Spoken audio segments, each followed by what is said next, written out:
Who gets to decide who's toxic and who's not? Because that's like the latest craze, the latest fad, that people seem to think that the moment they are at odds with someone, or someone doesn't comply with what it is they need from them or how they want them to act, we automatically assume that they're toxic and you need to cut them off because you have to save yourself from toxic people. I think we've become intellectually lazy in the way it is that we approach life these days. That's why there's so much emphasis on absolutes, right? We go from zero to hero and from hero to zero, and we treat people like that as well. There's no in between. There's no moderation. There's no self-regulation. There's no accountability. There's just judgment. Left, right, and center. Everywhere you look, someone's ready to judge someone else. And the thing that we judge the most is people's intentions and motives. We assume we know what it is, just because the behavior looks familiar. And that's where we go wrong. That's like at the crux of it, at the core of it. That is where we go wrong. We don't even realize that we're inserting our bias and our judgment and our internal narrative, our internal conversation. We don't realize that we're taking that and we're projecting it onto the other person's behavior, and then we're drawing a conclusion about the fact that that's why they're doing it. I know it. They do it like that every single time, and every single time it proved to be true, so it must be true, so I must be right, and that's just who they are. So they're toxic, they're narcissistic, they're whatever. Seriously, we need to put in a bit more effort into figuring how life works, how people work, how our relationships work, who it is that we're with and who it is that we think we're with. Because more often than not, we focus on people relative to the sum total of what we assume them to be and our experiences with them. And that's another thing that comes into play, is that we deal with people now the way they treated us in the past. And that makes the unfortunate assumption that who they are now is the same as who they were in the past. And that's how it is that, especially when it comes to significant others and people who are close to us, we don't ever see them in the moment. We're seeing them through the lens of all of the things that we experience with them, all of the things we don't like about them, all of the things that they let us down about or disappointed us about, or whatever it is, all the stories we heard about them, and so on and so on and so on. And that's how it is that we lose the plot. We lose the plot about our relationships. We lose the plot about life. Because how we judge others is a reflection of how we judge ourselves. You can't give what you don't have. So if you think others are toxic, then you would draw that conclusion based on what you think of yourself, but not because you think you are toxic. No. But because you believe yourself to be so well informed about things and so absolute in your understanding of certain things, that you feel that you are entitled to draw that conclusion. Because this is how we all often put it, right? If you think I'm toxic, then tell me and I'll do something about it, because I'm owning my space and I want to grow and I want to be better and I want to be the best version of myself, and feedback is critical and all of that. But if you're going around judging everyone, how many people are you going to actually be receptive to when they give you feedback that you don't want to hear or that you didn't see coming? How would you know when to differentiate between feedback that has merit versus feedback that is someone else's projection of who you are, of who they think you are? And that's how we lose the plot. We lose the plot because we don't have our own grounding point. We don't know who we are. We assume we are the outcomes of all the trials we've overcome. And then we become defined by that. And that's where the survivor mentality comes in. Survivor mentality, victim mentality, same thing. People don't like it when I speak about victim mentality because they think I'm being insensitive or I'm being harsh or I don't understand what they've been through and all of that. No, it's not about that. The fact that you need me to understand what you've been through before you are willing to take accountability for your own behavior or actions, that confirms you're in a victim mentality, a victim headspace. And that's why you will then very likely polarize towards believing this person is toxic and that person is abusive and all of that, because how we frame it internally is with that intensity of relative to what I've experienced and what I don't want to experience again and all of that. that's how we're going to now establish our boundaries. So if we see someone just heading slightly in that direction, oh no, protect yourself from them because they like this and they like that, and this is what they're going to do. I know this. I've seen this before. Why do we feel such a great need to be able to predict accuracy of people's intent and motive and their character and how it is that they're going to show up? And the biggest place this plays out in, and this is one of the most disturbing trends in recent months, if not a year or two now, where there's this gathering momentum of people who think that they need to cut out their toxic parents. If you're seeing your parents as toxic, and just bear with me, please, let's not be intellectually lazy. I know this is sounding a bit, antagonistic. I'm not intending to be antagonistic, but seriously, we need to call ourselves to account. We need to check ourselves about how it is that we jump to conclusions and how easily we are offended and how easily it is that we feel as if someone is just making light of our struggle and all of that. But here's the thing. If you are struggling to get along with your parents that you've known all your life, then that means that there's a fault on both parties, not just one. Because if you get to a point in your life where you believe that you are capable of determining whether or not your parents are toxic and you need to cut them out, then that means you're also claiming to have enough information to understand how to deal with someone you've known all your life. But you don't, which means you've got a blind spot. And if they don't, that means they've got a blind spot. But who's to determine who is toxic in that case? What does toxic even mean?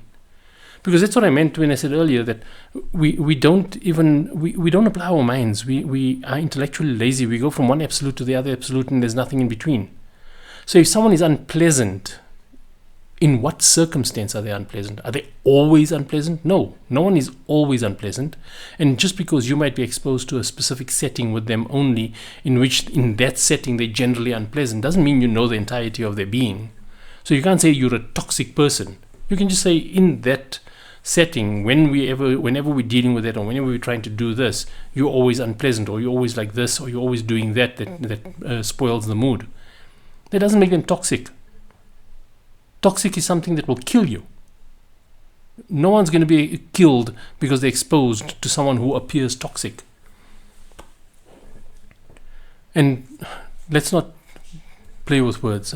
This is not saying that someone who is abusive, physically abusive, and active harming of others, who are actively harming others, it's not to say that they are not abusive. But you don't just settle on toxic. What about the person is toxic? Why are they toxic? What do you think toxic looks like? Is toxic every person that's unpleasant or uncooperative? Because then that makes you entitled. Why do you feel so entitled to have everyone do things the way you think is a healthy way to do it? Isn't that in itself toxic because you're projecting and you're being narcissistic about your view about how it is that you think life works? And then you're imposing that on everyone else and saying, this is the medium, this is the standard, this is what it is that we need to use as a basis to determine a healthy relationship. And that's what people do these days. They're telling you how to have a healthy relationship. They're not helping you to understand why it is that your relationship is unhealthy. People are telling you what to do, how to fill your role, and how to show up in different situations. And you take that in and you embrace it and you think, well, yeah, it came from a credible source. And look, all of these people online, they all say the same thing. And here's all of these gurus and influencers and all of that are saying the same thing. So it must be true. No, it's not. Just because everyone is doing something doesn't make it right. And that's what this mentality of democracy is kind of instilled in us, that the most pervasive view must be the correct view. It isn't. It hasn't been for a very long time. So we see around us active evidence, physical evidence of the complete dysfunction and degradation and the destruction of social bonds and social harmony. Yet we're convinced that our take on how to understand the human, this prevailing kind of norms that we've got, that is correct. No, all we're doing is we're feeding the victim mindset. And the victim mindset is something that people are so heavily invested in that they're not even willing to acknowledge that they may actually be in that space. And that's where you start. You start with taking accountability for how you feel about yourself and why it is that you make the assumptions you make about the people around you. So coming back to the toxic parents thing, We're so busy trying to tell parents how it is that they don't understand us, that we don't bother to try and consider why it is that they feel disrespected, disregarded, invisible, insignificant, misunderstood, dismissed. Imagine you go through life, your best effort to raise your children, and that same child that you cleaned and changed diapers on and listened to them cry throughout the night for days on end when they weren't feeling well, sacrificed your sleep, sacrificed your comforts and your luxuries, and invested in at least raising them as best as you could. As best as you could, not according to how someone else says they should have raised them. You do all of this, and because they're so busy comparing their life to everyone else around them, they look at you and they think, you failed me as a parent. Okay, I failed you relative to what? Relative to what everyone else around you has, or relative to what I was working with, what I had? And I'm not making this about me personally, so don't project this on my children and all of that. This is about just put yourself in the place of the parent. That's what I'm talking about. Relative to what they are working with as a human, not just as a role player, as a human. Are they failing you? They might not be hitting the mark. They might not be as emotionally available as you want them to be and all of that. But we only become more emotionally available to people if we feel seen or heard. If you go and you wear your heart on your sleeve for every stranger that you meet, then you're desperate for attention. It's not because you are emotionally available. Emotional availability is based on trust, based on respect, based on understanding. It's based on what it is that we believe is a valid and meritorious investment of ourselves in that relationship. That's what emotional availability results in, or how you get to emotional availability. Now, if you go around telling people how it is that they must be emotionally available, you're completely dismissing who they are and what it is that they're grappling with in their own right. And trust me, just because someone is in their 30s or 40s or 50s or 60s or even 70s doesn't mean they have a healthy self-esteem. And that's the sad, unfortunate truth, is that many people live with their demons because they became defined by their roles, and the people around them didn't bother to look at them beyond that role. So they accepted it, they embraced it, and they wore that shame within them for the rest of their life in quiet, in private, in silence. And now we get know-it-all adults who come along and write people off because they're toxic, write their parents off because they're toxic. You see, if you don't see the human before you make that determination, then you need to be careful about pointing a finger at someone where you got multiple fingers pointing back at you. Because this is the thing, and this is not about taking a dig at Gen Z or Gen Alpha or whichever generations they are these days, or even millennials. Because everyone thinks that they're better than the previous generation. Everyone thinks that their generation's got it worse than the previous generation. Every generation thinks they're going to be the hope for humanity. Look at the world around us. Everyone's complaining about what the previous generation gave, but they're not making it any better.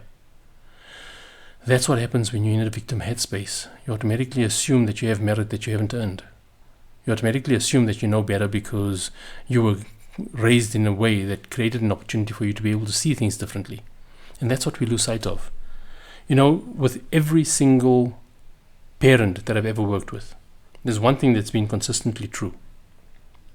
And I can say this with authority, not only from my own experiences or from observing the people around me who are parents as well, both family, friends, and otherwise. I can say this with authority because there's so many consistencies in it. And that is that there is not a single parent who shows up that tries to give their children less than what they've had. Absolute bare minimum, they will try to make sure that their children have everything that they had at least. And if they know that they grew up with limited means, they will try to give their children more than that. But how they go about trying to achieve it is where it becomes difficult. And that's where the judgment comes in about if I try to do something a certain way and you disagree with my method, you don't try to collaborate with me about how it is that that method might be unpleasant or might not be achieving the ends that I intended or whatever it is. You judge me for not achieving what it is that I'm supposed to be achieving. That's how we write off the human, just because there's a certain skill or a certain method that is problematic, that isn't where it needs to be. So when you want to write people off, understand that you're writing yourself off as well. You might not realize it now, but I promise you in time, it will come back to bite you in ways that you will really hang your head in your hands and you'll wonder, what were you thinking? And if you don't get to that point, chances are you'll be distracted by a lot of internal rage that will have its own detrimental effects on the people around you. And you see, when you keep focusing on the toxicity of your parents or the toxicity of a partner or ex-partner or something, you invest yourself very heavily in that victim headspace, because then you become defined by everything you accomplished despite that experience, despite having those parents. And then when you need to show up as a parent yourself, you then want to make excuses. Well, I'm trying my best here, because I didn't have the best parents. That's how you end up repeating the cycle, just in a different way. You have to understand what it is that someone is dealing with that causes them to behave in a way that is unpleasant, or causes them to behave in a way that is offensive or preemptively defensive. We don't bother to check that, because we're so quick to be defensive ourselves. We're so quick to protect ourselves from toxic behavior that the only thing we do is we look for toxic behavior. And if it isn't toxic behavior, then it's like the minimum we can expect. So you shouldn't be recognized or appreciated for being pleasant or being mature or being grounded or helpful. No, that's the minimum expectation. That's what you're supposed to do. But if you do something wrong, then be rest assured that we will criticize and ostracize you for what it is that you get wrong. We're selective. We lack self-awareness. We lack mindfulness. We lack a healthy self-esteem. That's why we go about labeling people, because it makes it easy for us to compartmentalize them and decide what we want to do with everyone that fits into that compartment, that little box that we want to put them in. And the only reason we do that is because we want to protect ourselves from them. Now, why would we want to protect ourselves from them? It's because we don't trust our resilience and our knowledge and our wisdom to be able to navigate spaces with them. How does that affect us when it comes to people that have rights over us? Blood ties, parents, siblings, children. Imagine if parents went around writing off every teenager as toxic. What would happen then? Because teenagers can be more than just a handful. Ask anyone, they'll tell you there's very, very few teenagers who are well-grounded and pleasant and cooperative. They're going through a lot. They're figuring out life. They're trying to make sense of all the idealisms that are developing in their heads. They're trying to come to terms with the sense of self that is developing in them, their identity and their sexuality and their femininity or their masculinity, all of that. It's a lot of information that they're processing. And then clever people come along and tell us about how it is that their frontal cortex didn't fully develop yet, so you can't expect more from them. No. They are overloaded with information about life and about themselves and about relationships. And the only thing that they can respond to well is how it feels. Not what makes sense, because they don't have enough information. They don't have enough experience and evidence about how life works to determine the effectiveness of what they think is an answer. We need to stop reducing the human to the anatomy of the body. It's got nothing to do with the anatomy of the body.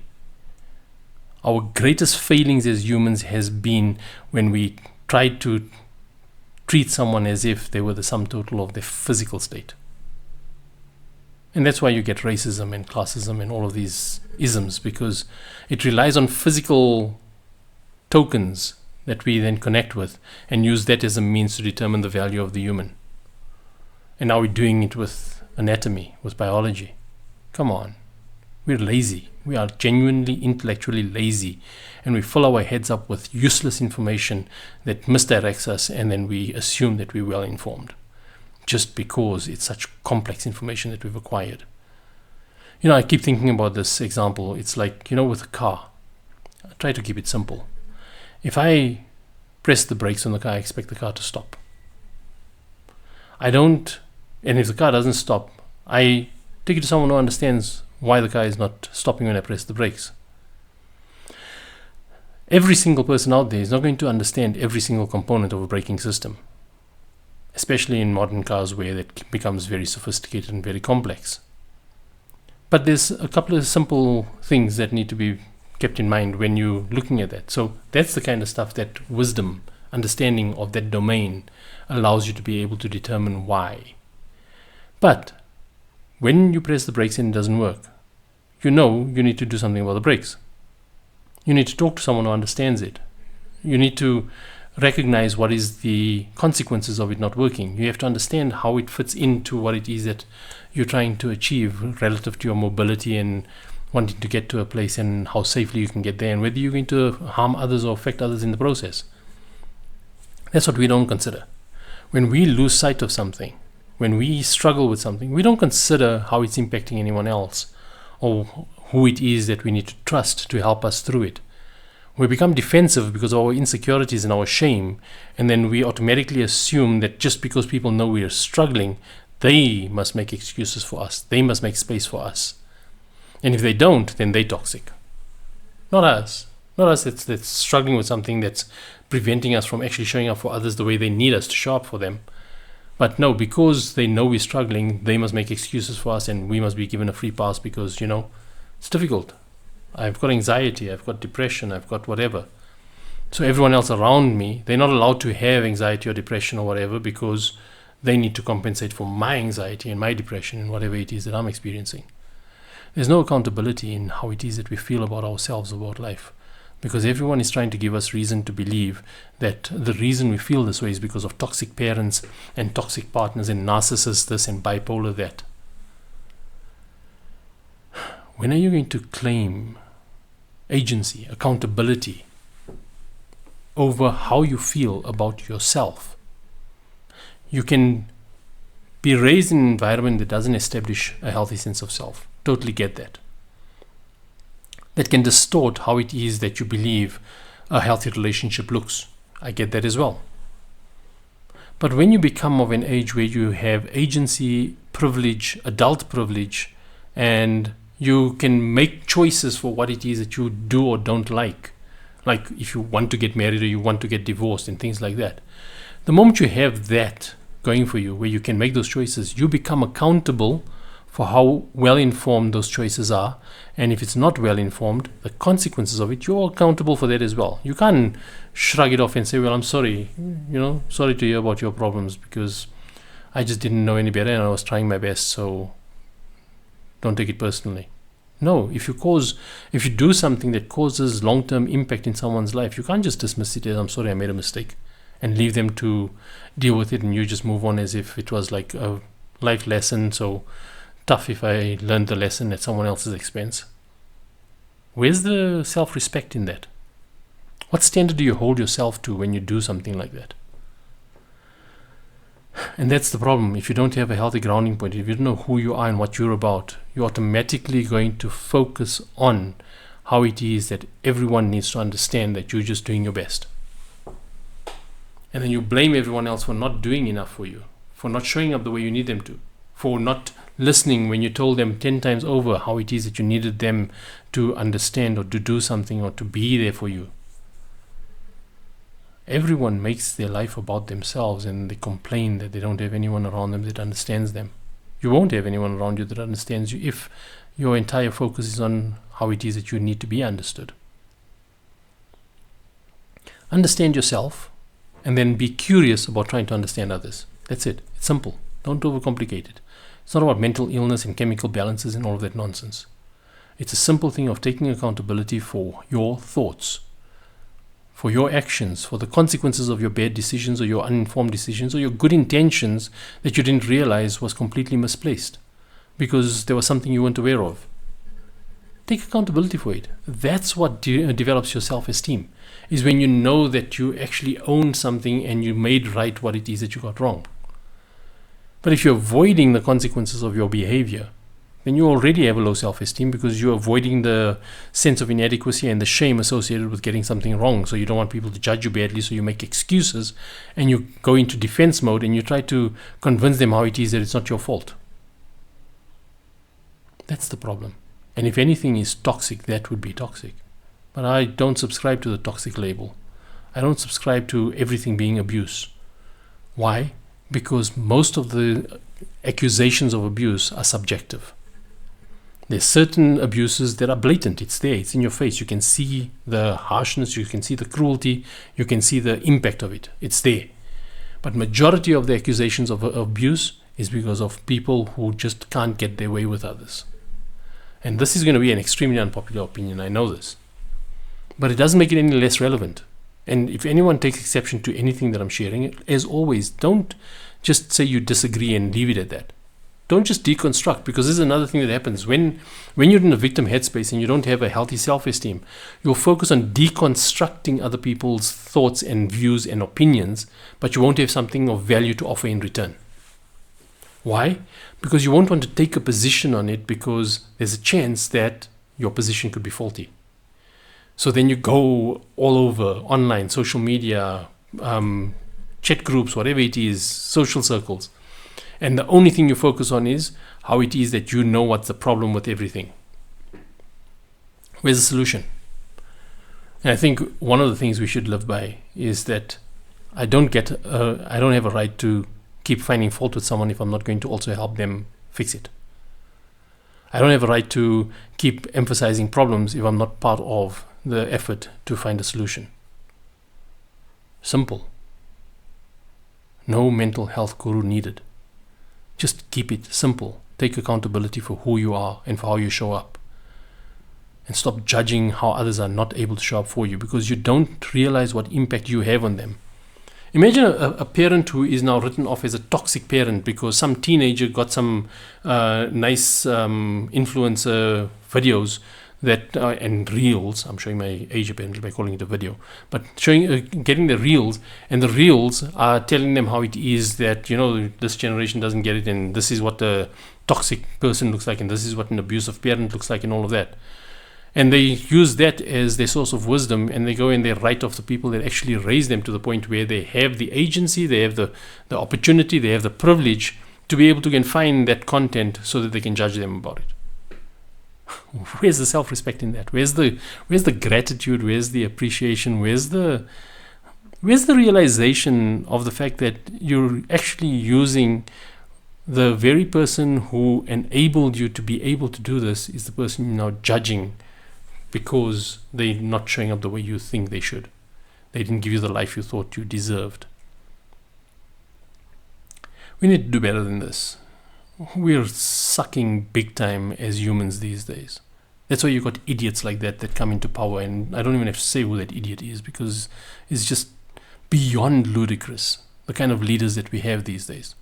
Both spiritual, communal, political. The worst of us are the ones that's having the most power and the most influence. Come on. Who's to blame for that? Social media? Who puts the content on social media? Who votes for the content on social media through reactions and sharing and interactions and comments? We do. So stop blaming everyone else for what it is you don't like about the world or your life, and start taking ownership for it. And if you've been going at it for a long time and you're just not getting anywhere with it, with someone or something, then understand that you don't understand the problem well enough. That's why you're not solving it. It's not because that person is being obstinate or they're just not willing to cooperate. The fact that they're still engaging and you're still having the opportunity to argue with them or fight with them or have that strain with them, that means that there's still investment. When someone goes quiet and they don't engage anymore and they're just not interested in whether you're screaming, shouting, laughing, joking, or just talking normal, then you know that they're not invested anymore. They don't care. So don't waste your time. Or at least try and understand why it is that they got to that point of not caring before you walk away. But don't just look at people showing up and judging them for not showing up the way they need to, or the way you want them to, or the way you have a right for them to, and then write them off. At some point, you're going to be written off by someone, and it's going to hurt like hell. And because you're in a victim headspace by that point, chances are you're going to just use that as evidence to confirm that, you see, this is it, I was right, this is how people are, and I mustn't trust anyone. Instead of, even at that point, taking stock and wondering, what is it that I missed? How did I get to this point where I didn't realize that there was such a serious disconnect between me and that person? What was I distracted by? What was I incorrectly assuming? Take accountability for it. And that's where you find closure. That's where you'll find the beautiful lessons that will hold you in good stead in the next time you get into a relationship where you try to do something and you want it to turn out better. You learn from the past, and you learn nothing by cutting people off and writing them off with labels. All that does is it strokes your ego because you think you're better than them. Come on. Let's see if we can do better than this. We need to.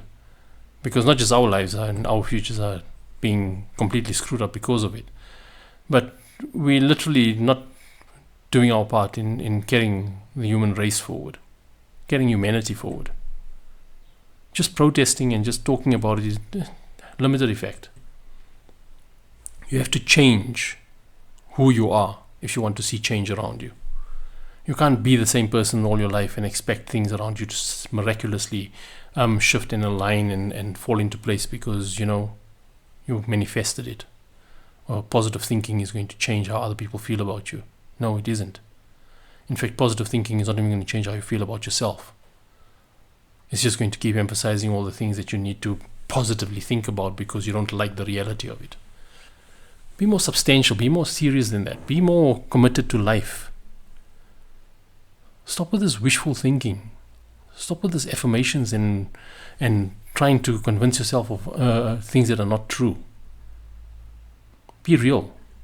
You owe yourself that much, and you owe the people around you that much.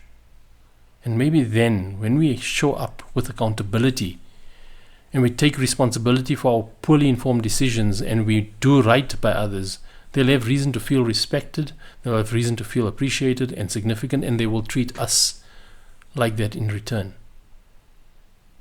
But you don't do it because you want them to treat you like that in return. You do it because that is who you want to be. So a final note on the toxic parent thing. If you think your parents are toxic, it doesn't mean you have to be a toxic son or a toxic daughter. It means that you need to step up in being the best daughter or the best son you can be so that they can realize why it is that they're taking something for granted if that's what you think they're doing. You engage. You meaningfully interact with people so that you can collectively improve the quality of life that you have with them. You don't write people off and walk away. Take care.